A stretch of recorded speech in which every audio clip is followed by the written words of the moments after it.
Hi, I am Julia. My daughter called me sobbing. She'd been surrounded by 6 women screaming at her in the middle of a weekend market. Why? Because she refused to play happy family with her dead father's secret kids. They cornered a teenager.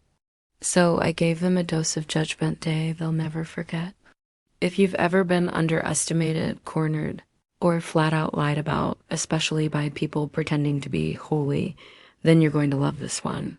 Hit that like button, subscribe, and prepare yourself for a tale of betrayal, hypocrisy, and one extremely satisfying public reckoning asterisk. You'd think after losing your cheating husband in a tragic accident, things couldn't possibly get worse. But I found out that sometimes. The true storm begins after the funeral. My daughters, 17 and 15, had always had a rocky relationship with their father's side of the family. The man had cheated on me, fathered 2 boys with another woman, and then died in a car crash. And as if fate hadn't already made things dramatic enough, that woman also gone, leaving behind 2 innocent boys. But here's the twist most people don't see coming. Instead of grieving quietly or making amends, my former in-laws, the holier-than-thou, cross-waving kind, tried to do 2 things: sue me for custody of my daughters, invite themselves to live in my house. Yeah, let that sink in. We live near a beautiful weekend farmer's market. Fresh produce, meats, baked goods. It's the kind of place that makes you feel like the world might actually be okay. It was my youngest daughter's birthday. Her party was planned for later in the month, but I wanted her to have a special day, so I gave her some money and told her to pick out whatever she wanted. Mostly sweets, of course. She was laughing, happy, and free. For an hour, then I got the call. She was crying, shaking. Mom, I'm at the stalls by the east gate. These women, they won't let me go. They're yelling at me. My heart dropped. I grabbed my eldest and ran. We found her surrounded 6 older women, like some biblical witch trial, yelling at a 15-year-old girl for being unchristian, unforgiving, and a bad sister. Why? Because she refused to visit her father's affair babies and didn't want to hug the same grandparents who once called her a bastard for outing her dad's infidelity. She was crying, trembling. I told my eldest, go pay for her things. Take them to the car. Then I turned to face them, and I went full mama bear. You think shaming a child in public makes you holy? I snapped. You're not disciples, you're vultures. They didn't back down. In fact, they accused me of being the real sinner for refusing to obey my in-laws like a good Christian wife. I almost gagged. Things escalated fast. Security eventually asked all of us to leave the market, but these vultures, they followed me to my car, muttering prayers and condemnation like some weird cult. That night, after the girls had gone to bed, I logged on to Facebook. And that's when I saw it. My ex-mother-in-law had posted a novel pages long in the church's private Facebook group. The story? Apparently, I was a selfish woman who kicked her elderly in-laws to the curb, abandoned 2 innocent orphan boys, and poisoned my daughters against their godly family. And the real kicker? She said the affair partner was a surrogate, that the babies were ours, but I rejected them because I didn't want boys. Let me say that again. This woman lied to an entire church and claimed I hated the babies because of their gender. I felt nauseous. The worst part? She was getting sympathy, cards, prayers.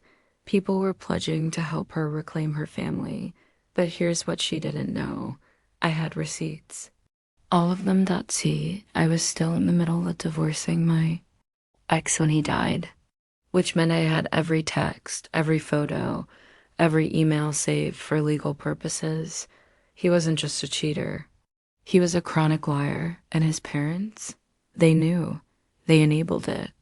And after he died, they started harassing me and my daughters about forgiving him and raising the babies together. One message said it was my daughter's fault their dad died because they told me about the affair, which led to the divorce, which led to him being stressed, which caused the accident. Another called my daughters ungrateful bastards. That was 2 days after their dad's funeral. I snapped up the next morning. I took the day off work and headed to a print shop. I printed everything crystal clear, high resolution. The cheating texts, the bedroom selfies, the confessions from my ex, the messages from his parents calling my daughters cursed and me a Jezebel. Then I got crafty. I bought binders identical to the ones the church uses for him. Sheets, I titled them, the true story of ex's name and affair partner's name. The cover photo, my husband and his affair partner making out in our living room. Her hand on his belt buckle, his hand in her hair. Oh, and she looked nothing like me. Different skin color, hair, everything. I made 15 of those binders. Took hours, and then I delivered them to the church before Sunday service. There's a small table at the back of the church where latecomers grab hymn books.